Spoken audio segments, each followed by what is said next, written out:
Hey everybody, and welcome back. It's so great to see you again here this week. I am so pumped because this week I have 12 tips that will help you at any level in your photography. Whether you're just getting started, you're shooting on an iPhone, or you're advanced or a professional and you're shooting on the latest mirrorless camera from Nikon or Sony.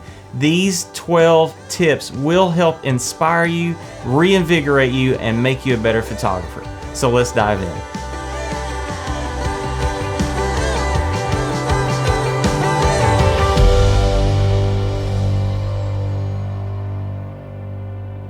Okay, tip number 1 is get out early. I can't stress to you enough that first light is where it all happens. Now, I love a good sunset as much as anybody else, but there's something special about when the sun first comes up. You get a lot more drama than you would at sunset in most cases. That's when you have fog in the valleys. That's when you have the dramatic shafts of sunlight cutting through the trees and the fresh dew on the grass and on the leaves. There's just something special about first light. So my first tip is set that alarm and get yourself out super early. Now, if you're trying to shoot a sunrise, you may even have to set your alarm an hour or two even earlier so that you can have plenty of time to drive to your destination, scout that location, and then set up to capture your sunlight when it eventually happens. So I know it's easy to stay in bed, it's easy to sleep through that alarm, but I can't tell you enough how much your photography will improve if you just set that alarm early and get out.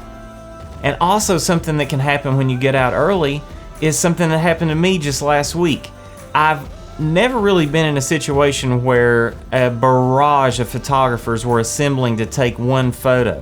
But I was on a workshop with Hudson Henry out in Moab, and we went to Canyonlands and went to Mesa Arch, and we were literally the very first crew of photographers who got there. We had to get up at 3:30 in the morning.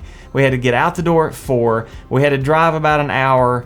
We were there at 5 o'clock. Sunrise was not even till after 6:30, but we were there so early just to try to set up. And within minutes, we had other photographers jockeying for position, and tripods were literally overlapping with people trying to get that one iconic shot. So another thing about getting out early is you get to pick your position first. Rule number 2 is stay out late. Now, the main event for you may be the sunset, and that's when a lot of people are going to pack it up and head on home. But let me just encourage you to linger in that moment, because the color could vanish from the sunset, but then 20 to 30 minutes later, when it starts to glow on the horizon, those clouds can take on more colors again, and you can have this encore presentation of the sunset. 20, 30 minutes, you could be the only photographer out there because you're the one who stayed. And then also, not to mention what happens late at night, way after the sunset, in the wee hours of the night sometimes, that's when you have the most amazing Milky Way shots. And we've talked about how to plan for Milky Way, but getting out there early and then staying out late and lingering, I cannot stress to you how awesome some of the opportunities will be when you just take the time to linger and stay up late. And it's kind of cool too, just being under the stars. Now, rule number 3 is get up high. Now, that may seem obvious, but let's talk about this for a second. I know we've all seen those signs along the roadway that say scenic turnout or scenic overlook, or we've seen trails from turnouts that kind of lead down a pathway to a clearing where you can get a different, more dramatic view. Well, follow those. And don't just take those for granted. Yeah, sure, some of these are major tourist attractions, but the reason there's such a worn, beaten path is because the view from that point is absolutely amazing. Combine that view with a little bit of a dramatic sunset with some clouds, and you've got something amazing in the works. You can shoot photos just from the roadway all day long, but if it's a shot that anybody can see in an average commute to work, then what is so interesting about that? Get yourself up to a different vantage point and show people something they don't normally get to see, and it will be amazing. Now, on another note, I will have to say that it takes a little bit of physicality to get to some of these places. And just like when people say the best time to plant a tree was 20 years ago, the next best time is right now, I will say the same thing about you and your photography. The best time to get that shot from that rock cliff where you have to climb a little bit was probably a few years ago for some of us. But the next best time is right now. Take yourself to areas and heights that you can do within your limitations and your abilities right now. Because as time gets away from us, those opportunities will dwindle and eventually we won't be able to do those anymore. So a couple of weeks ago on the workshop that I did with Hudson Henry out in Moab, we visited a place called The Windows. And we were the first group of photographers there, so we had that going for us, and we had an amazing sunrise that was just setting up to be really, really dramatic. And Hudson leaned over to me and said, Jason, there's this place I want to tell you about. If you go through the windows, you can climb up to this ledge, and it's a little bit sketchy, it's a little bit technical, but I think you can do it. And he pointed it out to me and told me there was an iconic shot to be gathered there, and I didn't waste any time. I grabbed my stuff and climbed up and scurried up to this little perch, is what I call it, like the photographer's perch. And from that vantage point, there was only room for one tripod, one camera, one photographer, and I was there. And I wasn't letting that get away. And as the sun came up, I had an unobstructed view of Turret Arch through one of the windows with this massive drama of the sun coming up to my left. It was absolutely amazing. But I can only imagine that several years down the road, I'm not going to be able to take that shot anymore. So the perfect time to take that shot is when you have the physical ability to do so. So I hope that this can be a little segue to encourage you to keep physically fit and push yourself and make sure that you can physically take that camera and put it in the places you want to go. Now, rule number 4 is just the opposite. Instead of getting up high, let's get down really, really low. I made an observation to my photography students some years ago that most people, whether you're the tallest of NBA player or the tiniest gymnast on the U.S. gymnastics team for the Olympics, most of us see the world between 4.5 feet and say 6.5 feet high. So we're walking around and we're pretty much seeing the world from the same ribbon or plane of view. But what happens when you get that camera down really, really close to the ground is you can create some real drama. And getting down low with a subject close to the ground gives you a sense of intimacy with it. I love this shot that I took of my pond with freshly fallen rain on these lily pads. And just to walk around the pond, they looked kind of cool. I mean, the lighting was happening, the sun was going down, and the color was lighting up in the sky. But not until you got that camera right down close to that lily pad did you get that kind of drama. And of course, I had to wade out in the pond and get the tripod wet and have the camera just inches over the water to get these shots. But I can't stress to you enough how awesome it is when you just get low with the camera. Rule number 5 is go wide. When you take in a vista, say you're on the edge of a canyon or a overlook somewhere, taking in that whole scene is absolutely amazing. And the wider you can go on your lens, the more impressive and dramatic these can be. It starts to sort of give you this illusion of the clouds converging towards the center.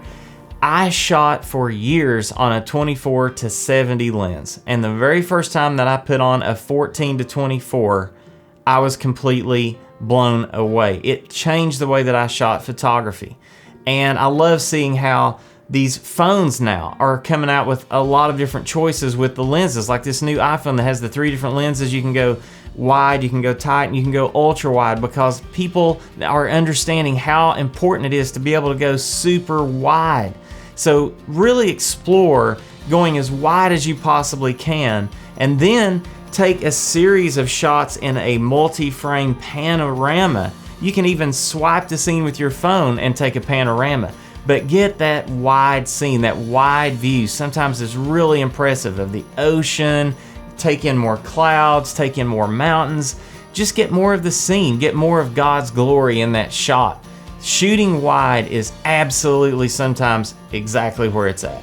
Rule number 6 is just the opposite. Instead of going wide, let's go long. Now, I bought this 70 to 200 zoom when I was doing a lot of portrait photography, commercial shots, and I was even shooting a few weddings, and I needed this lens to be able to bring that subject up close and use it for portraiture.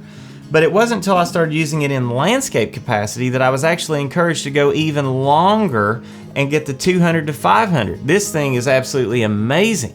And now I'm starting to get an inkling that I might take up some wildlife photography. Now it's a little difficult to shoot birds with the 70 to 200 because it's just on the border of their comfort zone, and if I cross that bubble they fly away, and I can't quite get close enough with the 70 to 200. But I'm hoping that with the 200 to 500 I can stay in a comfortable distance from the bird and bring it up really, really close.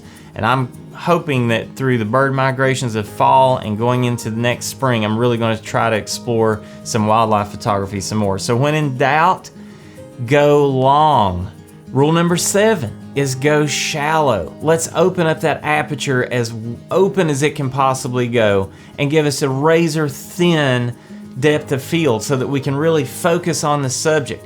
A longer lens like the 70 to 200 or 200 to 500 is naturally going to give us a shallower depth of field when we really zoom in. You've seen those shots like when a wildlife photographer will shoot a bird and maybe the trees are about 100 yards past that bird and he's a good 100 feet from the bird. Man, it just takes that bird and gives you every little detail of the feathers, even around the eye detail, and then the background just, boom, it just goes away. So a great way to really isolate your subject, you're shooting flowers, you're shooting an intimate scene, is to go really, really shallow with your aperture. And the lower that aperture goes, the shallower depth of field, and the more you're going to get that blurry bokeh out of focus in the background, and it can really give you a dramatic look in your shots. I'll even say this, in your phones, I noticed that on my iPhone I've got portrait mode, which is a kind of way that will emulate that really, really low aperture, and it's a cool effect. It really does help when you're trying to take a portrait or an intimate subject to be able to just blur that background and bring the audience right to your subject so they can focus on what you want them to see. Okay, tip number 8 is just the opposite. Now let's go tight with our aperture. Let's invite the audience into a scene that has the illusion of clarity and sharpness from front to back of our scene. We want our mountains in the background to be in focus, we want the trees in the midground to be in focus, and we even want the rocks and the grass in the foreground to be in focus. So how do we do that? We stop that aperture down small. That gives us greater depth of field. And if we combine that with a wide angle lens, now we can get into our hyperfocal table like I've mentioned in some of my other videos, and we can find out where we can put our camera where everything from the foreground to the background will seem acceptably sharp.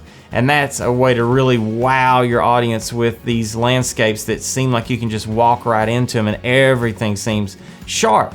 Now, let me segue into something I want to just add in here a little bit.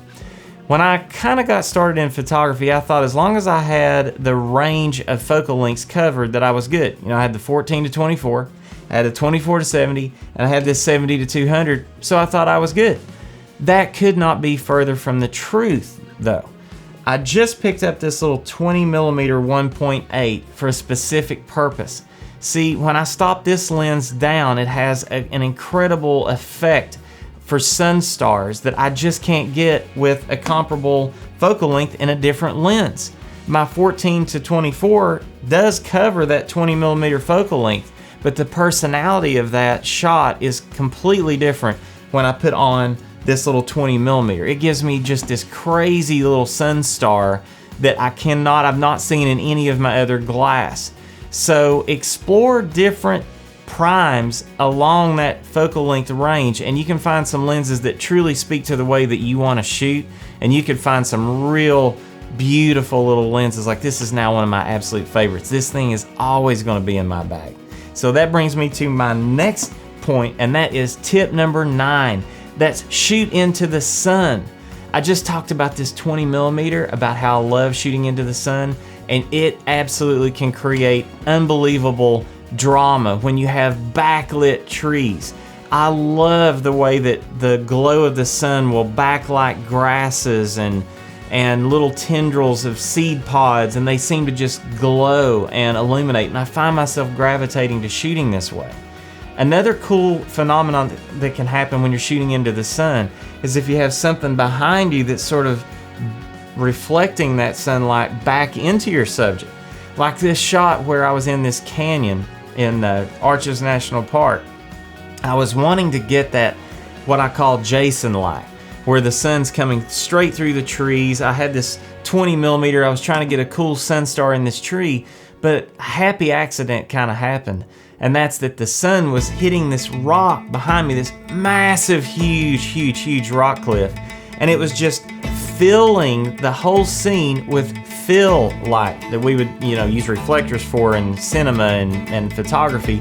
This rock was doing that. So instead of this tree and the grasses being a full silhouette, I had this backlight effect that was happening, and I had the reflected light going back into the scene.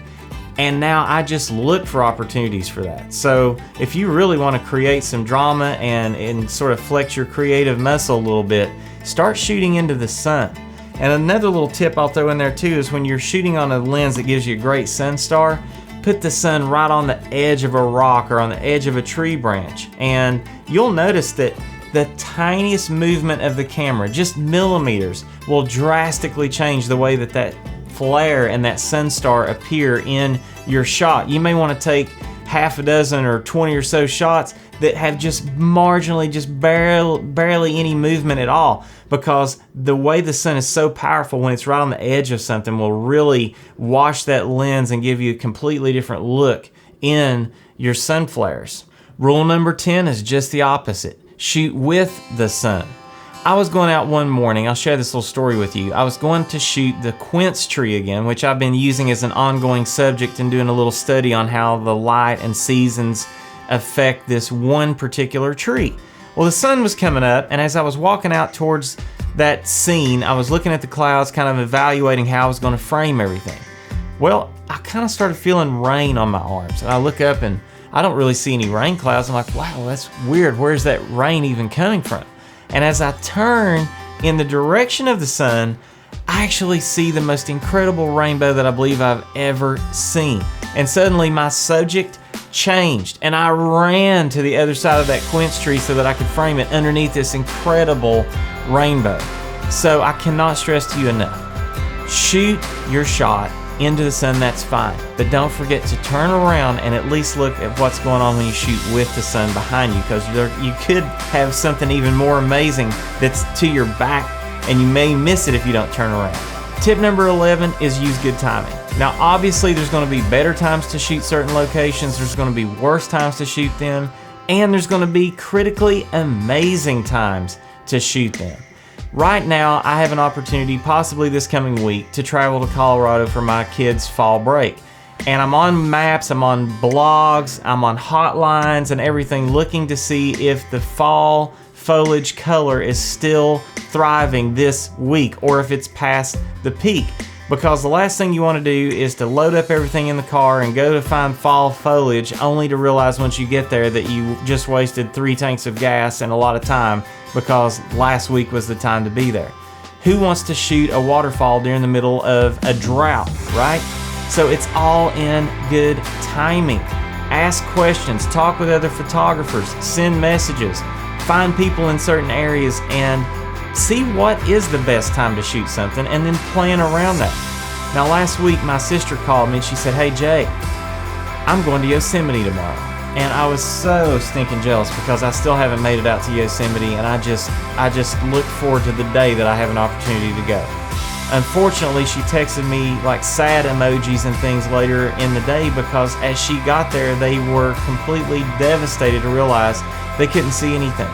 Because the forest fires that are going on in California, God be with those people, the smoke from those fires has completely destroyed the visibility. And I know that people have a lot more to worry about than visibility, but if you're going to visit Yosemite, I can't think of worse conditions than have everything blocked from smoke. So just take a minute and look at your location and check it out, see what's going on with it, and plan accordingly. It's all in good timing. Tip number 12 sounds a little different than using good timing. It's actually use bad weather to your advantage. Bad weather makes for good photography. Now I know during a winter storm, a blizzard, what do? You want to curl up on the sofa next to the fire with some hot cocoa and just wait it out in a cozy fashion, right? Well, what I want to encourage you to do is the opposite, like people that have lost their mind. Bundle up and take your camera and get out in those harsh conditions. One of the things that I really am looking forward to, since I started my landscape journey in the spring, I kind of missed out on shooting winter last year, but I want to shoot a frozen waterfall. I already love shooting waterfalls, but I want to shoot a frozen one. I can't think of anything more miserable, right? You're going to take your camera, you're going to risk life and limb and expensive equipment, walking on slick surfaces that are damp, cold, and miserable, and you're going to put yourself out there in those conditions just to take a picture. But let me encourage you, stay with it. Get out in those miserable conditions. Now, I'm not advocating that you become a storm chaser. I want you to be safe and not risk your life here. But putting yourself out there in some miserable conditions can really yield some amazing photography. I'm really looking forward to the short-lived winter that we normally have in Oklahoma. At least I won't be miserable for long, right? But God makes sculptures out of ice storms, and that's something that we don't want to miss with our photography. Dramatic light at the beginning and the end of storms. One thing I forgot to mention earlier about getting up high is getting up even higher.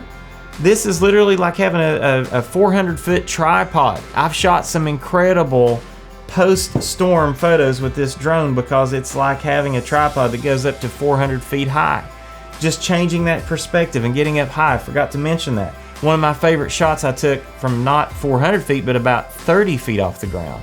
And it was kind of after a storm broke up and there were some high clouds. Guys, after storms break apart and leave are some of the most unbelievable qualities of light you will ever get. So as soon as that storm passes and it's safe to go outside, take the camera with you. Get out there and explore bad weather. Bad weather makes good photography. God has set up our world to operate on extremes. He gives us a break from the monotony. We go through life, and if you look at midday sun with blue sky and white clouds, it kind of gets monotonous. But hey, what happens in the early morning? What happens in the extreme late of the day? God gives us a break from that monotony. And just like they say in Texas, if you don't like the weather, wait 5 minutes because God might have something brewing on the horizon. I was in Lawton and the storms were really, really strong this spring, and I was out there with Jeremy and we were trying to go on a hike, and this storm was just popping up out of nowhere. And I took the camera, threw it on a tripod, and took this shot literally within just a minute before I had to duck and cover and run to the truck, because this was an absolutely dangerous spring storm.